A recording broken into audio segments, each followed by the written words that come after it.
Hello everyone, and welcome to Fresh Master Channel. Today, we are going to have some story from Reddit. But before we start, don't forget to subscribe, like the video if you enjoyed it, and leave a comment down below. These simple clips mean a lot to the future of this channel. Maintaining fitness becomes challenging as you reach retirement age. That's why, at 65, I make it a point to jog several miles daily, weather permitting. Earlier today, I spotted Wilton Jones, my closest friend and next-door neighbor, driving by in his old beat-up truck. He flashed me a grin that seemed oddly smug, leaving me uneasy despite our close relationship. That peculiar expression stuck with me and marked the beginning of a major shift in my life. As I reached my property, I saw my wife, Maddie, heading into the house from the garage, a repurposed barn where we keep our cars. It struck me as unusual that she'd head to the garage first thing in the morning. Inside the house, Maddie was coming down the stairs and greeted me with a kiss. "Are you just coming down from bed?" I asked. "Yeah," she said sheepishly, and suggested she might have stayed up too late the night before. She promised to have breakfast ready by the time I returned from my shower. Maddie, who isn't conventionally beautiful and has aged with crow's feet at 63, still has a warmth and charm that I deeply cherish. Despite the signs of aging, I love her more than ever, finding comfort in her presence and expressions. Her good heart and positive nature have made me glad to have married her after 40 years. Despite a recent lie from her, I went upstairs and was stopped in my tracks by a captivating sight. My nearly 40-year-old daughter-in-law, with wet blonde hair and a robe, looked stunning. Her innocent smile, despite her age, evoked strong feelings in me. She had used my shower because my son was using hers. As she smiled at me, my energetic grandson Dylan dashed by, heading downstairs for breakfast. In the shower, Maddie's lie weighed on my mind. After dressing, I joined the family in the kitchen where Maddie had made breakfast. Matt and Kate were already at the table, with Matt focused on his food as usual. Kate teased him about showing more affection, which made everyone laugh.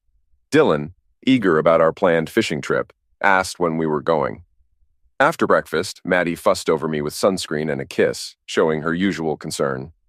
Dylan and I then headed out, and he admired my Mustang SVT Cobra, hinting at what would happen to it after I was gone.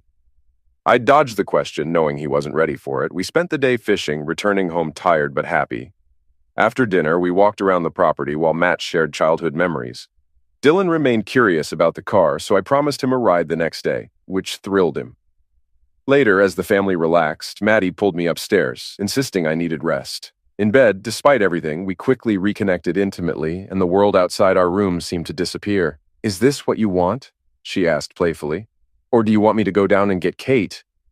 I'm gonna have to think about that one," I said just as mischievously. Buddy," she said, thrusting her hips forward and impaling herself on me. "Kate has one of these attached to your son to play with. This one is mine, all mine." "Ken, I'm sorry," she said, "and I know it was stupid, but it's something I can't help. You know that we're too old to make another baby. Well, I am anyway. But when you do that to me, something primal happens and my womb wants to be filled." I nodded, but my mind was racing. "Sometimes I wish we could have another baby," she said. "You feel so perfect in there. Wait, are you saying that if we were younger, we couldn't have another child?" "Maddie, we've already been through the parenting stage," I fibbed. "We're nearing the end of the grandparent stage. What I want now is to retire and explore the world with you by my side. Once we're done traveling, we can relax in our rocking chairs and embrace the great-grandparent stage."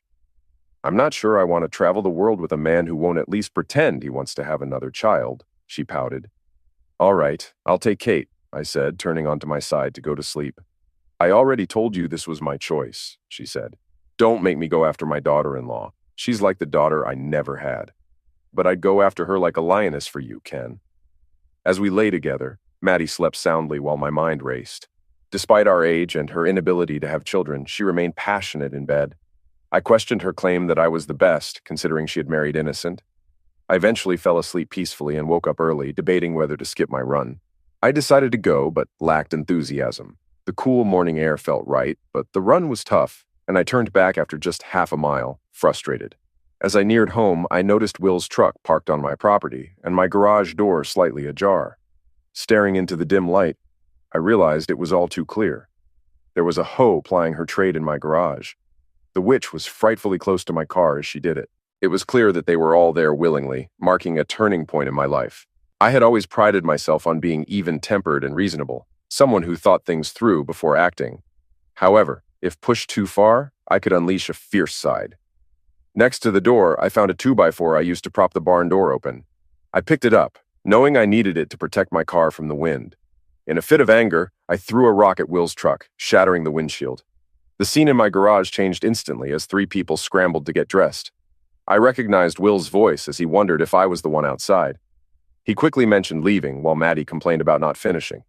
Will, now almost fully dressed, was heading toward the door. I remembered the smirk he had given me earlier, and my anger flared as I realized how long he had been mocking me. Will burst through the door as I stepped out, and I swung the 2x4 with all my strength. I felt several of his ribs crack, and he screamed loudly enough to wake the dead. He stumbled back into the garage, and I kicked him several times. He was moaning again, but this time it was from pain. Maddie threw herself in between us just as I was about to land another blow. "Ken, don't!" she cried. "You'll end him!" She reached up to stop my arm, and the moment she touched me, it felt like I had come into contact with something toxic. I shoved her away. She fell back into the hay pile she had just been with. "Don't you ever touch me again," I sneered. "Where's the other one, you witch?" "Ken, there's no one else," she said. "I'm so sorry. You have to let me explain." "Dylan, get your A out here, or I swear I'll lock you in and set the garage on fire," I shouted. Without waiting for a response, I turned to the door and grabbed the gas can I used for the lawnmower. "Ken, what are you doing?" Maddie shouted. Behind me, Will staggered to his feet. He was shaky but knew I was serious, so he made a quick exit. I started pouring gasoline around the garage floor as Maddie watched in horror. "Ken, honey, we can talk about this," she pleaded. "It's my fault." I lit a match and raised it up. Just as I was about to drop it, Dylan emerged from his hiding spot. I could hear Will's truck revving up and pulling away behind us. "I'm really sorry, Grandpa," Dylan said. I shot him a furious look, my anger so intense that I struggled not to swing the 2x4 I was still gripping. "I'm not your grandfather anymore," I replied. "I want you out of my house today." "But we're supposed to stay for 2 weeks, he protested. "I promise I won't do it again. I'm really sorry." "I don't care what happens with this tramp," I snapped. "I just don't want it happening in my home. I'll go wake your parents and explain why you need to get the hell out of my sight." "No, please don't," he pleaded. "Ken, you can't do that," Maddie interjected, trying to block my path to the door. "I got into some trouble at school," Dylan explained. "That's part of why Mom and Dad sent me here. We were all going to stay for a couple of weeks, and then they'd go back to Chicago and see if I could stay for the rest of the summer." "Ken, why break the whole family apart over this?" Maddie urged. "We can figure this out, I promise." I looked away from the frightened boy who shared my blood and faced the woman I thought I would spend my life with. "Why on earth would I want to resolve anything with you?" I snapped, filled with anger. "Because we love each other," she replied, as if it were completely obvious. She reached out her hand, trying to offer comfort as she had done countless times over the last 40 years, and I instinctively reached back for her. But then my anger overwhelmed that sense of familiarity, and I reacted. "If you touch me, I swear I'll hurt you more than you've ever been hurt," I warned, my calm voice making it clear just how serious I was. "But Ken," she said, her voice trembling as if I had actually hit her. You don't mean that." I turned and walked into the house, leaving her there. Maddie. As I watched Ken walk away toward the house, it felt like a massive lump had formed in my throat that I couldn't swallow. This couldn't be real. Ken couldn't have meant what he said, but then again, he hadn't really said much, had he? He called me a witch and a hoe, but that was just his anger speaking. He told our grandson to leave. He couldn't have really meant that. For the first time in 40 years, I had no idea what Ken was thinking or what he might do next. His outburst at his best friend showed me he was angrier than I had ever seen him. I needed to go after him and calm him down before he did something that could tear our family apart. "Grandma, you have to do something," Dylan complained from behind me. "Dad said this summer is my last chance. I can't afford to get into trouble again, especially not this soon." "You should have thought about that earlier," I replied as I walked away, following Ken. As always, he was focused on the practical and immediate. Despite his anger, he still needed a shower. That's where I found him. I opened the door and looked at him like I had so many times before. His body was surprisingly toned and muscular for his age. His workouts and runs kept him in shape, and I enjoyed looking at him. Suddenly, I realized what I had put at risk. I pushed that thought away. "What do you want for breakfast, honey?" I asked, as I usually did. "Get away from me, ho!" he snapped, not caring who heard. He pulled the shower door shut. You don't need to shout, I said calmly. And there's no need to close the door. I've seen you without clothes for the past 40 years. There's nothing you have that I haven't seen 1,000 times. You won't be seeing it anymore, he retorted. Then, seemingly with great effort, he calmed down, grabbed a towel, and wrapped it around himself. He opened the door and stepped out. What do you want, Madeline? He asked, his tone much calmer than his eyes suggested. I think we need to talk about… Well, you know, I said. But maybe we should wait a bit. You need time to calm down, and I need time to explain things to you. We really don't want to spoil the kids' visit.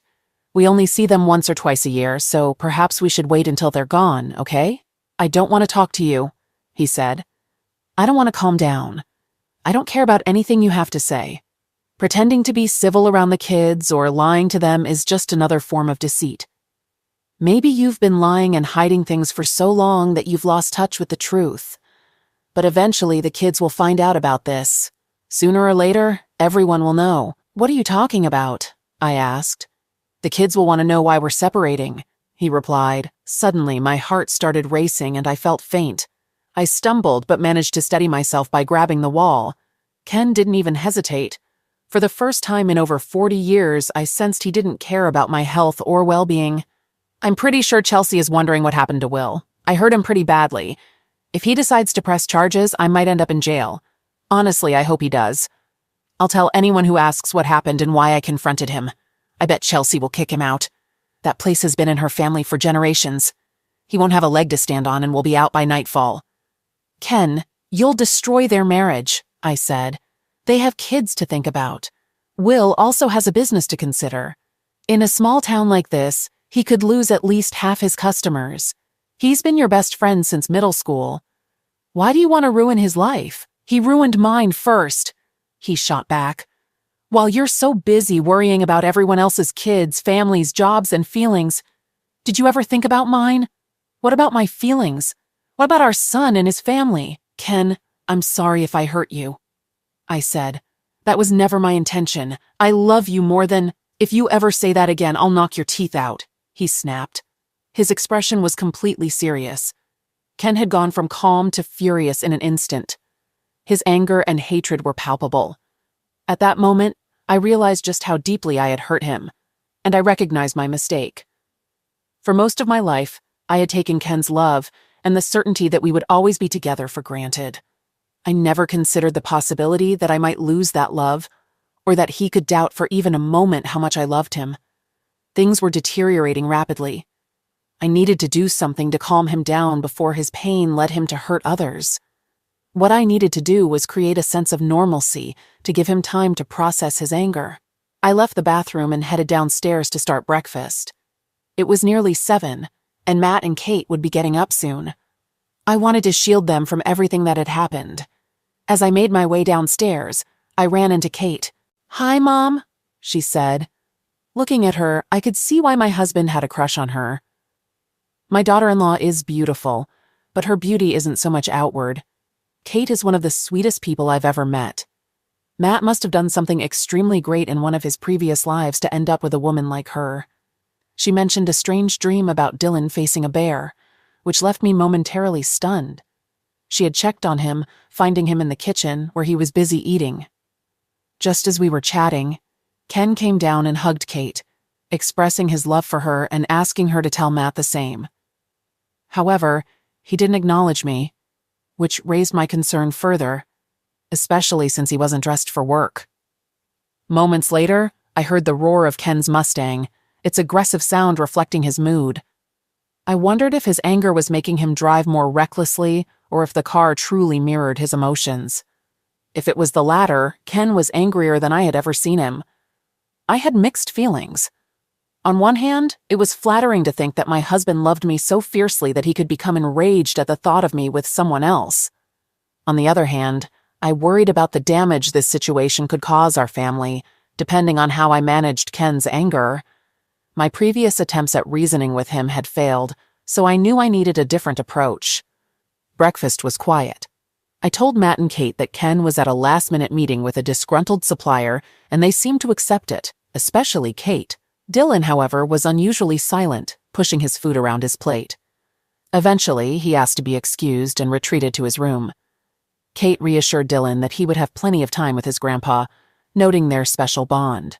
She expressed her wish that Dylan's relationship with Ken was as strong as her connection with her late father.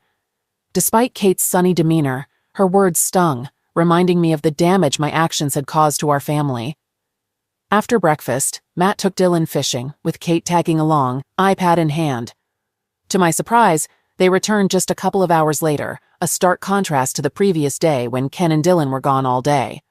I asked what had happened, and Ken mentioned that Dylan didn't feel like fishing. This set a somber tone for the rest of the day.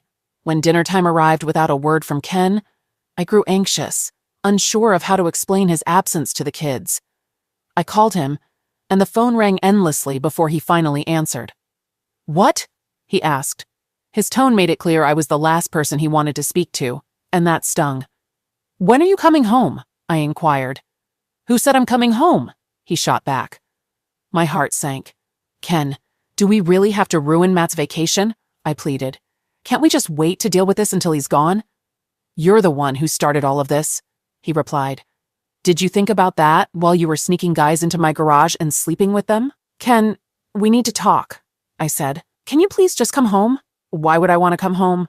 Besides, I'm working on giving you what you asked for," he said. "I'll probably be here for another hour. Is your grandson still around?" "Yes, but Ken, you need to give me some time to get him out of here. I began. "I don't have to give you anything," he interrupted. "For 40 years, I've given you everything you wanted. I gave you my heart, my body, my mind, and all my love, and look where that got me." The most unsettling part of the conversation was Ken's calm demeanor. Rather than expressing anger, he spoke casually, as if he had thoroughly analyzed the situation. After dinner, Ken returned home to a warm welcome from Matt and Kate. Dylan had already retreated to his room, likely feeling unwell due to the ongoing tension. Ken spent a couple of hours talking with Matt and Kate, reminiscing about the past. Kate pointed out a picture of Ken in a hospital gown with Matt on his knee, which sparked fond memories for them, though Matt couldn't recall the details. I remembered well the circumstances surrounding that photo. Ken had been a hero, donating his bone marrow to his brother Ben, who suffered from a congenital defect that ran in their family. The transplant had extended Ben's life, but ultimately the disease returned. Watching Ken interact with Matt and Kate reassured me. I knew he would eventually forgive Dylan and me. It was simply part of who he was. After a while, Matt and Kate went to their room, and Ken entered ours. He barely acknowledged me as he gathered his things, indicating he planned to sleep elsewhere. I felt it was time to address the situation directly, using an authoritative tone reminiscent of my days as a schoolteacher. Ken just stared at me. "Ken, we've been married for over 40 years, I said. "We've faced good times and bad, but we've always managed to work through our issues. This situation won't be any different. You left this morning without giving us a chance to discuss what happened. I believe I deserve at least that much. You're supposed to be the man I'll spend the rest of my life with. We're married, for goodness sake. I think I deserve more than this. And I think I deserve more than being married to the town hoe," he shot back. At least he kept his voice lower this time. "How long have you been sleeping with my friends? How many of them are there?" "Ken, you have to give me a chance to explain," I urged. "It really isn't what you think." He sat down on the edge of the bed, distancing himself as much as possible. "I'm not contagious," I said. "You can't catch anything from me. Just yesterday, you loved being close to me." His reluctance to touch me or be near me hurt deeply. "Yesterday, I didn't know I was married to a hoe," he spat. "Yesterday, I didn't know my best friend was betraying me. Just wait until I talk to Chelsea." "I thought you were going to let me explain," I said calmly. He simply leaned back on the bed, moving even further away from me. "Go ahead, I don't have all night," he replied. "Ken, you were the first, and until all of this started, the only person I slept with. When we first became intimate, it was scary, and I've never told you this, but it kind of hurt. I only went along with it because you enjoyed it so much, and I loved you, so I put up with it. Over time, it became pleasurable for me too. There were moments when my desire fluctuated, but I always cherished the feelings of being close to you. Things changed for me in my late 40s and early 50s. I started to dislike closeness, But Ken was patient and never pushed or complained. As my feelings began to shift back, predictability crept in. I could anticipate every move he made, and it became routine and boring. Despite enjoying our intimate moments, I found myself wanting more. I loved Ken deeply and didn't want to hurt him, but frustration grew. I discovered that Will was experiencing the opposite with Chelsea, who had lost all interest in closeness. This realization led to complications in my life. I want to clarify that Will is not better than Ken. He's simply different. There are no feelings for him. Our encounters lack the intimacy that Ken and I share. Then Dylan caught us together and threatened to tell Ken unless I gave him something in return. Dylan, being younger and wilder, introduced me to new experiences. But none of this was more important than my marriage. I was going through a phase and believed that since I had accommodated Ken's needs before, he could now understand mine. Ken seemed to consider my points, but questioned why I hadn't communicated my needs for more intimacy earlier. He processed it on his own and decided that we wouldn't be intimate again, stating he would release me from our vows. My anger rose as I argued that I didn't intend to stop our relationship. He handed me papers. As I put on my glasses to read, Ken began packing his things. He pointed out that while I sought fulfillment elsewhere, he had remained faithful. He was hurt that I hadn't given him a chance this time and accused me of wanting freedom outside the marriage. Ken accused me of wanting freedom outside the marriage, saying he wouldn't stop me anymore.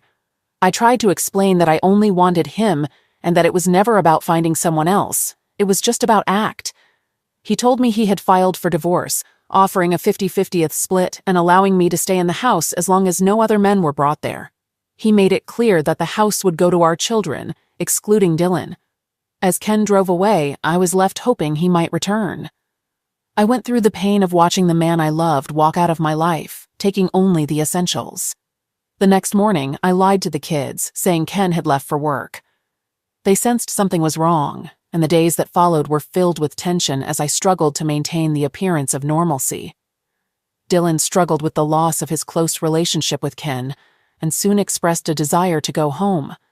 A few days later, Chelsea arrived in tears, revealing that Will had been in a serious car accident, crashing into a tree. His injuries, combined with a heart condition, had caused his heart to stop temporarily, leaving him in a coma. Chelsea returned to the hospital, while I was left feeling guilty for my part in the situation and the lies I told about Ken. Only Paul, Ken's lawyer, knew the truth, but was bound by confidentiality. Meanwhile, Matt and Kate took Dylan back to Chicago, promising to return for Christmas. I spent my days supporting Chelsea at the hospital. Over the months, as Will's condition worsened, Chelsea and I grew closer, though I couldn't shake the guilt. Doctors informed me that Will's heart condition was long-standing and likely would have caused a heart attack regardless of Ken's involvement. This brought some relief, knowing Ken wouldn't have to bear that guilt when he returned. By Christmas, I finally told the kids that Ken had left, offering vague explanations. They surprisingly accepted it. Matt was upset with Ken, while Kate believed he had his reasons, leading to tension between them. One night, alone with Dylan, he inappropriately touched me, and I reacted by punching him, causing him to vomit. I confronted him about the chaos he'd caused, reminding him that Ken had cut him out of the will and vowed never to cheat again. A year after Ken left, Matt and Kate divorced. They occasionally reached out, asking me to let Dylan visit, but I always found excuses. Dylan's life spiraled. He flunked out of college, struggled to keep jobs, and constantly got into trouble. Will eventually passed away, and Chelsea found love again with a paraplegic man she met at the hospital.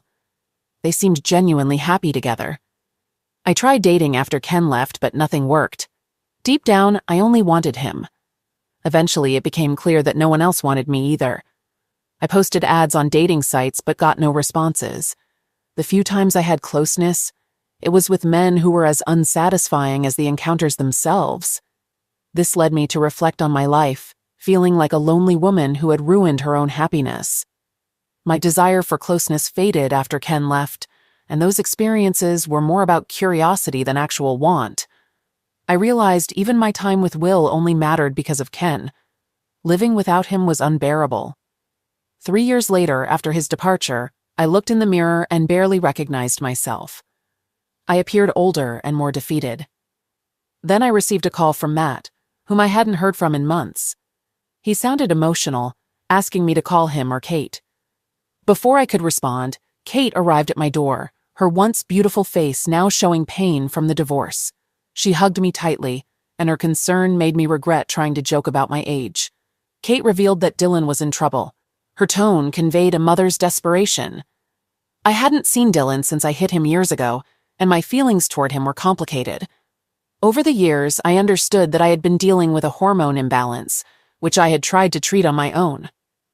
Losing Ken was mostly my fault, but I also blamed Will and Dylan. Blaming Will, now gone, accomplished nothing.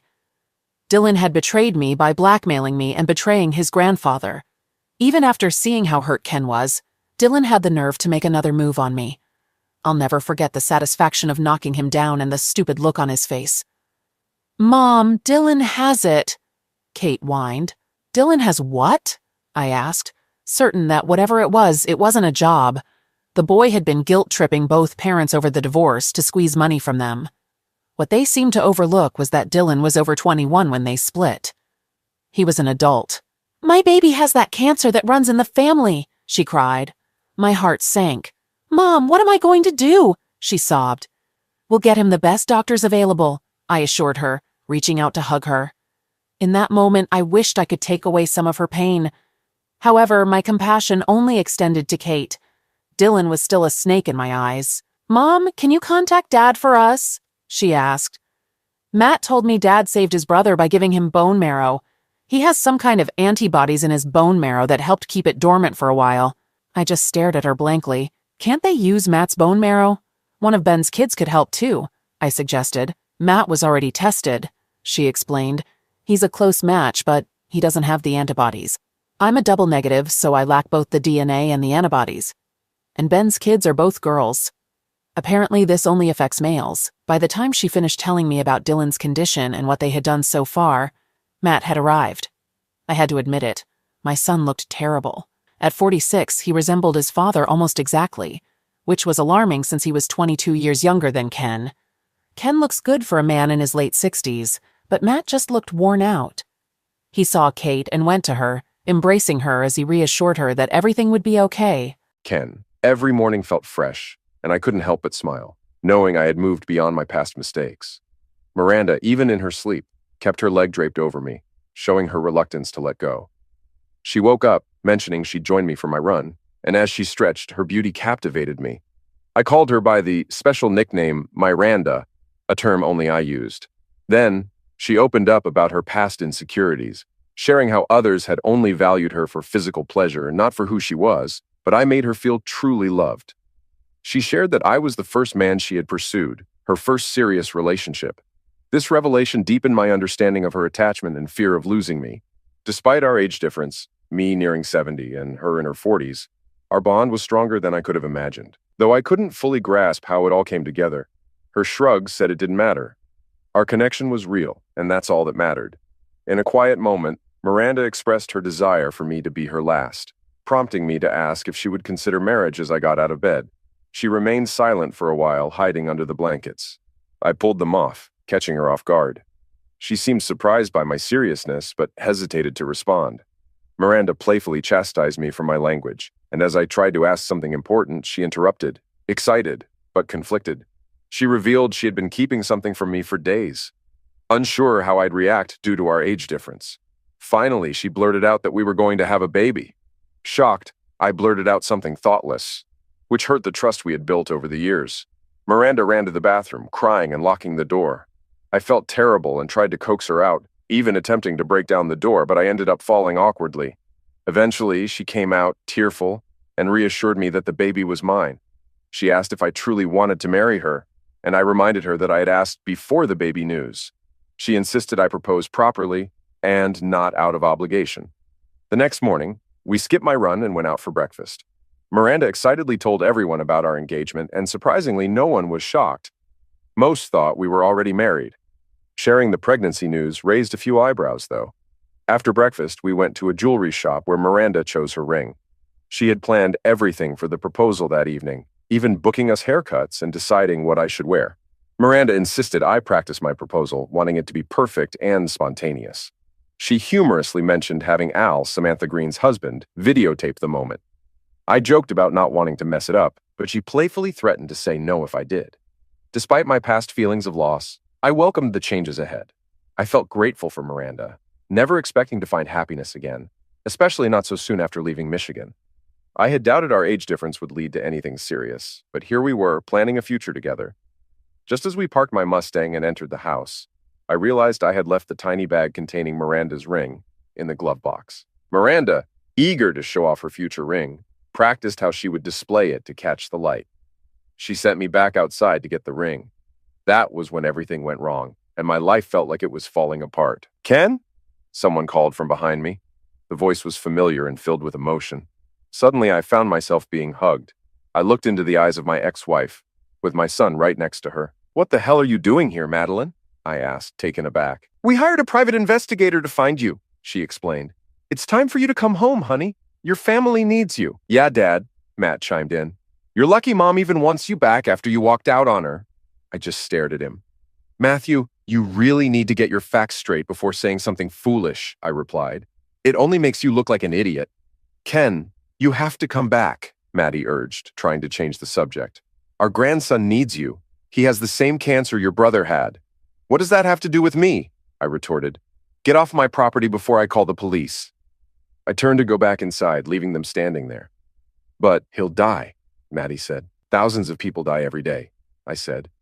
"And they all manage to live or die without me." Maddie, as Matt and I walked away, we were both in disbelief. Neither of us had anticipated anything like what had just happened. Of course, I had my own hopes for how things would go, but it was clear that even after 4 years, Ken's anger hadn't faded. To me, that was a positive sign. If he was still that angry, it meant he still had strong feelings for me. Maybe I could leverage that to get him to help Matt. "Mom, what's wrong with that jerk?" Matt shouted. "I always thought there was something off about him just leaving you, but now I think he might be losing it. Maybe he has dementia?" Suddenly, a strange expression crossed Matt's face. As we drove through the unfamiliar town, his smile grew wider, resembling a Cheshire cat's by the time we returned to the motel. Kate remained in the same chair as before, still trying to contact the retired cancer specialist who had treated Ken's brother, Ben. Despite the challenges, her dedication was impressive, as she tirelessly made hundreds of calls to reach that doctor and other notable cancer specialists and clinics. As soon as she spotted us, she set the phone down and greeted us with the same smile that had convinced countless doctors, nurses, and medical staff to comply with her wishes. "When is Dad coming?" she asked. Matt's smile quickly disappeared. "That's why we got divorced," he snapped. "No, it isn't," she replied. "Anyway, when is he coming over, or is he just going to hop on a plane and meet us back in Michigan?" "He got pretty angry when he saw us," Matt said. "He's not coming. We'll have to figure something else out. But I have an idea." "I'm listening," Kate said. "I think he's losing it," Matt declared. "I'm going to call the police and have him arrested for mental incompetence. Then we can commit him. As his family will be able to make all his medical decisions, so he'll have to donate bone marrow whether he likes it or not." "You two can share a room in the loony bin," Kate retorted. "We're not doing anything like that to Dad. The police will investigate his mental state, and when they find out he's fine, they'll release him. You'll be charged with filing a false report, and Dad will be even angrier with us. What did you do to make him mad?" "You see what I mean?" Matt said. "Do you remember what she said when he first left you, Mom? She was convinced he had his reasons. She acted like it was your fault." I stayed silent. Kate pressed on. "What did you do, Matt? Were you hostile? Did you ask him nicely, or did you go over there yelling and screaming like you always do?" "Actually, it was Mom who did all the talking," Matt replied. He looked really angry to see her. "I was just defending Mom." "So, let's think this through logically," Kate said. "If Dad did something wrong, he'd be happy to have Mom come and forgive him. He'd be doing everything he could to get back. I had to step in before my daughter-in-law made things worse." "That's how we should approach this," I said. "We have the solution right here." "What?" Matt and Kate asked in unison. "We just send Kate," I suggested. "First, she has a way of charming anyone. And secondly, your dad has always cared for her. He used to say she was the best and smartest choice you ever made." "My own father had feelings for my wife?" Matt shouted. Of course not, Matt. Don't be ridiculous. Your dad loved her like a daughter. He thought she was the most beautiful woman in the world. Everyone has a secret crush, usually on a movie star or singer. In your dad's case, it was Kate, but he never acted on it or said anything. He loved me more than anything else. So maybe Kate can succeed where we failed. He could never refuse her. Okay, give me the keys. I'll go see Dad, Kate said. Not by yourself, Matt retorted. Now that we know the two of you have feelings for each other, you're not going anywhere near him without me. The last thing I need is my wife with my dad. We're not married anymore, Kate said, snatching the keys. And there's nothing I won't do to save my baby. Ken, I had just finished showering when the doorbell rang. Moments later, I heard Randa answer the door, her uneven footsteps indicating she was only wearing one shoe. When I entered the living room, I found Miranda glaring at my daughter-in-law, Kate. It struck me how much Randa resembled Kate, though they weren't identical. Kate was classier and taller, while Randa had a fuller figure. Both shared heart-shaped faces and beautiful eyes. Kate's blue like the sea, Randa's green like emeralds. In that tense moment, it was clear they were both upset, creating an atmosphere thick with tension. I braced myself for the impending clash, wanting to find shelter from the storm of emotions that was about to erupt. "Miranda, you hoe, what are you doing in my father's house?" Kate shouted. "As I remember it," Miranda retorted, "your father wasn't exactly a saint. He was an alcoholic and he doesn't live here." "You've probably slept with so many men that you've mixed my father up with someone else," Kate spat. "Oh no, I remember him very well," Miranda replied. "I always remember those who were supposed to be family but treated me poorly. I especially remember the ones who looked down on me in public but tried to take advantage of me in private. He was my mother's brother. He shouldn't have tried to get me drunk and sleep with me." Kate gasped, shocked by the revelation. "Why are you surprised, Katie? You were just as bad. You were my favorite cousin, and you abandoned me like everyone else. It hurt more coming from you. I looked up to you and wanted to be just like you. When you turned your back on me, Miranda, I went away to college," Kate interrupted. "When I came back, you were known as the town hoe. According to everyone I talked to, including your parents, you had slept with almost every guy in town, many of them more than once. And you believed it, of course," Miranda said. She started to cry, and that was my cue. I walked into the room and wrapped her in my arms. I sat down on the sofa with her in my lap, gently rocking her. "Kate, I think you should leave," I said. Seeing the hurt in her eyes made me feel guilty. "Dad, what is she to you?" Kate asked. "She's everything," I replied passionately. "We had a very special evening planned for tonight, and nothing is going to stop that. I already know what you want. I've told your husband and your mother-in-law that I can't help you. It was nice seeing you again, but you really need to go. Dad, Matt and I are no longer married," she said. "I don't know what's happening between you and my cousin or why you won't help your own grandson. Something is really off here, so can you postpone your special night so we can talk?" She flashed me her best smile. "No," I said firmly. "There's nothing in the world that would make me delay tonight." "Fine, we'll talk in the morning," she replied. "We'll settle all of this once and for all." "There's nothing to settle," I said. "Dad, please," she pleaded.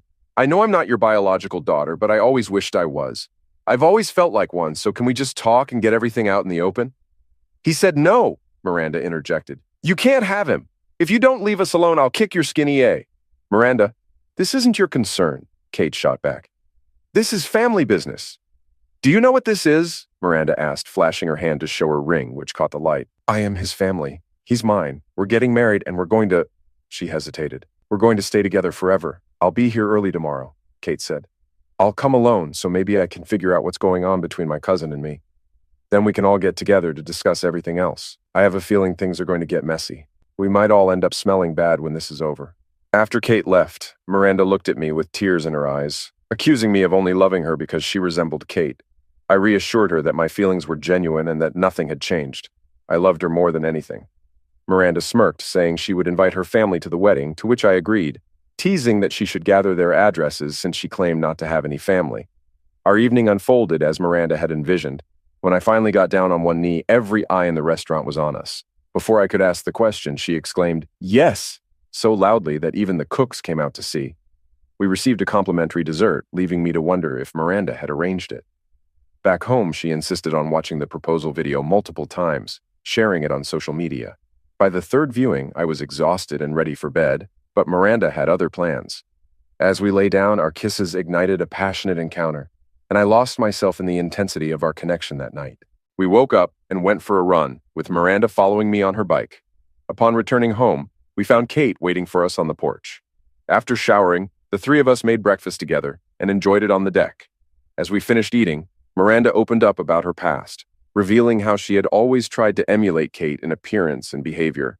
Growing up with a religious mother and an alcoholic father, Miranda had lived a sheltered life, never even experiencing a kiss by the age of 18. She contrasted this with Kate's seemingly perfect life, which included marriage and pregnancy at a young age, something Miranda envied deeply. Unable to attend college, Miranda began working as a waitress. After a long Super Bowl shift, she accepted a ride home from two classmates who gave her beer laced with something she didn't recognize. The next morning, she woke up on the side of the road, realizing she had been offended by 6 men. The town, however, turned against her when a video made it appear as though she had willingly participated. Her reputation was destroyed, leading to her ostracization from friends, family, and even losing her job. As her life spiraled, Miranda found herself in a series of toxic relationships. Seeking affection, she was often taken advantage of, and one particularly harmful relationship with a married man further damaged her reputation. Her loneliness led to heavy drinking, and she found herself stuck in a destructive cycle of alcohol and meaningless encounters. By her 30s, Miranda felt utterly devalued, with her only interactions being abusive and exploitative. Her male relatives, who should have protected her, instead treated her cruelly, and as she aged, she felt even more discarded. She recounted an incident where her cousin, Horace, physically assaulted her at a bar after she rejected him, causing her to lose her front teeth in a violent punch, while bystanders laughed. Her life in Ohio was marked by abuse and neglect until a pivotal moment on July 3, 2010. While waitressing at a bar, a group of men attempted to force her into something horrible. However, a sober older man intervened, managing to stop the situation from escalating further. This moment marked a turning point in Miranda's life, as someone finally stood up for her amidst a town that had treated her so poorly. I stood up to the 4 guys, determined to protect Miranda. One tried to shove me, but I grabbed a wooden chair and swung it hard, knocking one of them out cold. The others froze, unsure what to do next. Just then, 3 gunshots rang out, silencing the room. The cops had arrived, firing into the ceiling to stop the fight. Instead of helping, the cops turned on me, telling me to leave town. They said there was no place for someone like me, and they laughed when I told them those men had tried to gang ape Miranda. They dismissed it, saying, "You can't ape a hoe," and told me to get in my Mustang and leave before they changed their minds about not charging me. As I walked out, I heard them harassing Miranda, blaming her for everything. She stumbled out of the bar, too drunk to stand, and just as she started to fall, I caught her. I knew I had to get her out of there, away from the cruelty of the town. The next morning, Miranda woke up to the smell of breakfast. She felt better despite her hangover, and was surprised to see I had made her food. We were about 50 miles south of the town, staying in a motel near a Greyhound bus terminal. I offered her money for a bus ticket home, suggesting she could return when things calmed down. She noticed the kindness in my eyes, though there was also a sadness, as if I had lost something important. We ate in silence, and Miranda was taken aback by how I treated her like a person, not just an object. When she asked if we'd slept together, I explained that I had slept on the sofa, leaving her fully clothed, as I was worried about her safety in her drunken state. She was shocked that I hadn't taken advantage of her, something she wasn't used to. I told her I was heading somewhere new to start over. Without any better plans and a gut feeling that she was meant to come with me, Miranda asked if she could tag along. I agreed, and we stayed together, eventually finding a house in bad shape that we fixed up ourselves. Despite my belief that she would one day find someone closer to her age, Miranda assured me she wasn't leaving. Getting Miranda's teeth fixed was tough, but it gave me a chance to be close to her. She'd lie on the couch and I'd hold her. She'd try to get my attention romantically by wearing tight clothes, but I didn't react like the other men she'd known. I wasn't like them, and I think that confused her. Things got messy when local women started showing up, bringing food and trying to win me over. Miranda stayed close to me, throwing away their offerings. She was especially jealous of one woman who caught my eye despite being only 10 years older than her. One evening, while I was in the shower, Miranda kicked out a woman who had invited us to a church social. When I came down, we had our first argument. I told her she was blocking me, but she made it clear I was hers.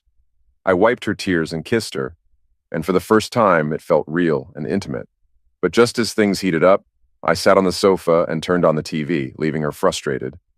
I admitted I was scared of ruining what we had, afraid that intimacy might complicate things. She shut me up with a kiss. Later that night, she moved her stuff into my dresser, making it clear she wasn't leaving. We didn't have closeness, but we got comfortable, and she warned me not to bring any more women around. She made it clear I was hers, and that was the start of our life together. The last 3 years have been great, until Kate showed up. So, you're his daughter-in-law, or you used to be, and you're my cousin, or you used to be. None of that matters, Kate. Both of us have put the past behind us. We weren't happy in the past, and we aren't going to start looking back now. We have a bright future ahead of us. So thanks for coming all the way out here, but whatever you're selling, we aren't buying it. Kate, on the other hand, seemed unaware of what had happened over the years, admitting that life had gotten in the way and she had lost touch. She acknowledged the troubled nature of our family in Ohio, but seemed genuinely sorry for not knowing more. Before she could finish, the doorbell rang, and Miranda's tense call for me to come inside made it clear something was wrong. When I walked into the living room, I saw Matt and Maddie standing at the door. "Fantastic!" I exclaimed. "Now they're all here."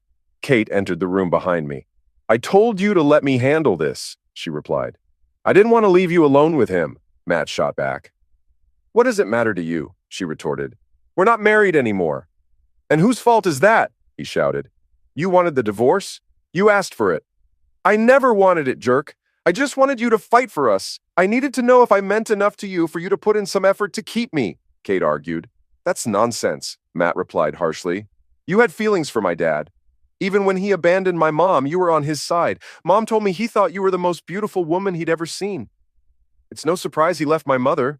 He found your damn twin and ran off with her." Maddie glared at Miranda in anger but remained silent. "Let's go, Matt," she urged. "This is all too bizarre," Kate said. "Mom, you just walked in and saw Dad for the first or second time in 4 years. You just found out he's living with my cousin, and it feels like I'm more shocked than you are.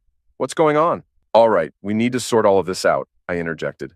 "I have a life to get back to, and as long as this mess hangs over me, you all won't leave me in peace. So let's act like adults, go sit on my deck, and talk this through." We all headed back out to my deck. As the sun climbed higher, Miranda and Kate went inside to grab cold drinks for everyone, while I extended the awning over the deck to create some shade and make it more comfortable. Once everyone settled in, Matt and Maddie at one end of the table, Randa and me at the other, and Kate in the middle, we began our conversation. "First of all, Matt, I've never done anything to you. Why are you so aggressive toward me?" I asked. "Because you left Mom without giving her any explanation, and because my wife was always let down by me since I wasn't as successful as you. I'm not some big business genius, so I could never measure up," he replied. Both Kate and I started to chuckle. "Come on, Matt," Maddie said. "They're not taking us seriously. They're laughing at your feelings." "Katie, you go ahead," I suggested. "Matt, you're such an idiot," Kate said. "You've always been one. If you don't get your act together, you'll stay an idiot forever. Yes, I love your dad. There, I said it. Are you happy now?" Matt looked shocked. "I love him so much it's off the charts," she added, leaning closer to him. "You selfish witch," Miranda spat. "I'm going to—" "Calm down, cousin," Kate smiled. "Matt, I love him like a father and he loves me like a daughter. My own dad was an alcoholic who never cared about me or his kids. And yeah, Matt, I wanted you to be more like your dad. But it wasn't about money. It was about your time and attention. Your dad treated your mom like a queen. They were hardly ever apart. She was his whole world. Even after 40 years of marriage, they walked around holding hands. He treated her like she was gold. It's the same way he treats my cousin now. Just look at them. I bet if you check under the table, they're holding hands right now." Miranda raised our hands. "If you understood how difficult my cousin's life has been, you'd realize how much love that man has to give. That's what I needed from you. I never cared about being rich or making a lot of money. I just wanted to feel important to you. But it always seemed like everything else took priority. I asked for a divorce to jolt you into fighting for us, but instead you just agreed and gave up. How was I supposed to—" Matt started. "Even after we divorced, I always hoped you'd want to reconcile," Kate said. "We both know we've dealt with our divorce in different ways. I haven't been out with a bunch of women trying to get over you." "But no one compares to you, Kate," he replied. "I feel so empty all the time. I thought you wanted the divorce because Dad left Mom, and wow, I've been a fool. I was jealous of my own dad for no reason." "Dad, why did you leave Mom?" Matt asked. "And why won't you help Dylan?" "I really want to know that too," Kate added. "You two were so in love and then you were just gone overnight." "She never told you?" I asked. I figured she'd let me take the blame. Well, as you both mentioned, I loved your mother like there was no tomorrow. She was my entire world. But that all changed during your last visit to the old house. I went for a run and something compelled me to go home. When I did, I found your mother cheating on me with two men. It shattered my heart. I had never felt such pain before. I just lost it. The worst part was that one of those men was my best friend, Will. Dad, Uncle Will died soon after you left, Matt exclaimed. Yeah, I beat him up pretty badly, I admitted. You didn't kill him, Ken, Maddie said. Will passed away from complications of congestive heart failure. He had a massive heart attack, but he did one honorable thing. He told the sheriff he crashed his truck. That covered up what you did to his windshield and explained why his ribs were broken. You broke most of his ribs when you jumped on him. He pretended the crash happened to protect Chelsea from finding out he'd cheated on her. Maybe he was also saving himself, because Chelsea would have gone after him hard. Why did you just sneak away without trying to fix things, Dad? Matt asked. I get that you're angry, but why not at least fill Kate and me in on what was happening? Why not talk to Mom and explain it to her? I didn't run off, I snapped. That never happened. I consulted a lawyer. I had divorce papers drawn up. I gave your mother a very generous settlement and even let her stay in the house. It'll go to you when she can't live there anymore and then to my brother Ben's kids. They exchanged looks. I even had a final conversation with your mother before I left, I added. She told me why she did what she did. She left me with no choice but to go. I don't understand, Kate said. Why the hell would she cheat on you? She must be crazy. She said I was boring in bed, I replied. Miranda erupted in laughter. I never said that, Maddie protested. I only meant we'd done it so many times I knew all your moves. It wasn't my fault. I was just wanted to try anything that came to mind. I didn't realize until you were gone that I had a medical issue. My hormones went wild and turned me into some kind of temporary nympho. But it was still easier for you to cheat on me than to explain what was going on with you, right? I shot back. Just like it was easier for you to let the kids think I ran off instead of telling them the truth. Ken, I love you so much. What was I supposed to do? My life and my marriage were destroyed for nothing. It was just act. After 40 years together, you should have been willing to... I'm cured now. I haven't been with another man in years. I want you to come home. I don't care if you help Dylan or not. I just want my marriage back, Maddie whined. He is home, Grandma, Miranda snapped. You had your chance and you blew it. Get out of my house. He's not going anywhere. Who the hell is Dylan? Dylan is my son, Kate said quietly. He has cancer. The doctors are trying a lot of treatments. They want to attempt radiation therapy, chemotherapy, and nuclear medicine. The cancer is genetic. The only guaranteed cure is a bone marrow transplant from someone in the family who has the right antibodies to fight it. That's tough, Miranda said. What do you want from us? Dad is the one with the antibodies. He saved his brother's life. He can help. Absolutely not, Miranda shot back. He's nearly 70. Who knows what that would do to him? We're having a baby, and I want my child's father to be alive and healthy when she arrives. Kate and Matt looked stunned, while Maddie's expression turned icy. Dad, why won't you help your grandson? Kate demanded. And you, Miranda, he's your nephew. He's family. Screw family, Miranda spat. The only family that matters is Ken and our baby. I get why you feel that way, Miranda, Kate replied. But Dad, besides Mom, what did any of us ever do to you? Katie, I love you, sweetheart, I said. But ever since I saw him again, Matt has been giving me dirty looks because of his jealousy and the lies his mother fed him. He didn't even give me a fair chance. But Matt isn't Dylan, Kate argued. What has my son ever... Katie, I told you there were two guys with your mother-in-law when I caught her. I started. Yeah, but... She interrupted. Suddenly her eyes widened as the truth hit her. She turned on Maddie. You filthy witch, she screamed. You ruined my baby. Katie, Maddie whined. He blackmailed me into it. If I hadn't gone along, he was going to spill the beans to your dad. And believe it or not, I care too much about Ken to let him find out. I was desperate. I had no choice. And Dylan is over 21. He's not a baby to anyone but you. And as for you, Ken, you can forget about marrying this girl. The second you step into a church with her, I'll have you arrested for bigamy. Legally, you did abandon me, Maddie said with a smirk. No, I didn't, I shouted. And you know that. You left me with plenty of money, she said, grinning. And you filed the papers. But in our state, those papers have to be signed and submitted. I never turned them in, and I didn't sign them. When your lawyer called to check on the status, I told him we'd changed our minds. You really should have left that poor guy some way to contact you before you took off to find a younger version of your daughter-in-law. Things escalated quickly after that. Miranda screamed and lunged at Maddie. I saw her move but reacted too slowly. Miranda managed to land a punch that nearly knocked Maddie out of her chair. Maddie toppled backward, and Matt jumped up to protect his mother. Kate stepped in front of Miranda, who was yelling for me to let her go. Matt looked up at a furious Kate. "Kate, honey, I still love you," he said. "And I realize now you were right about everything. I should have listened to you, and my dad didn't do anything wrong, but I can't let that woman hurt my mother, even if Mom is being unreasonable. Matt, I love you too, but this isn't about us. It's not about your mother either. It's about getting Dad to help my baby, and your mom is ruining this for everyone." "I don't care if we don't get married," Miranda spat, struggling against me.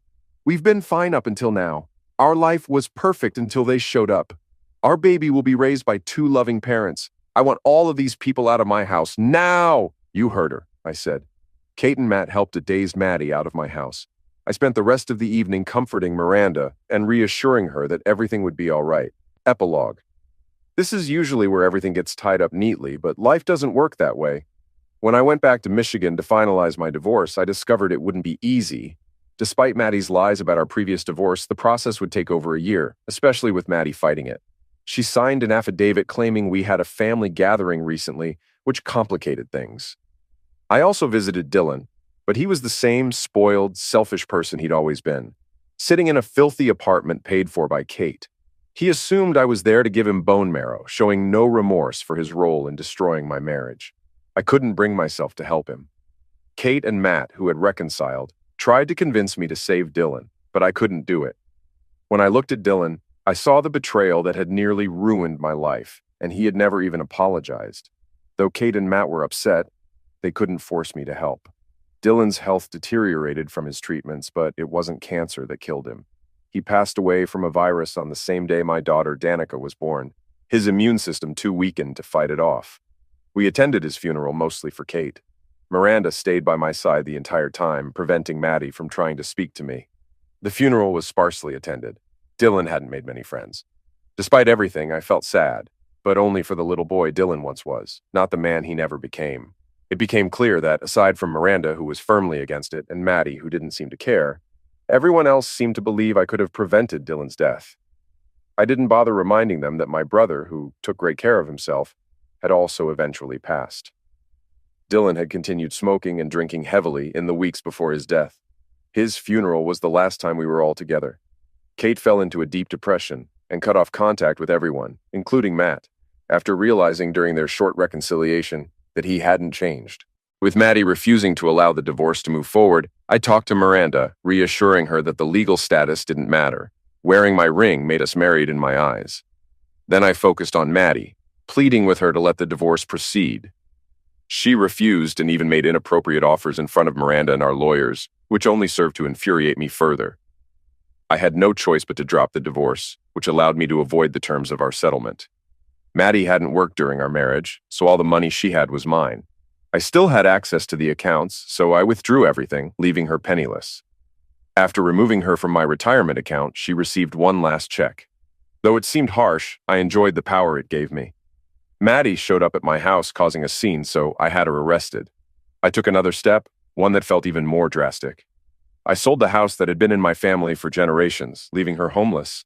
It was time to stop looking back and start focusing on my future with Miranda and our daughter, Danica.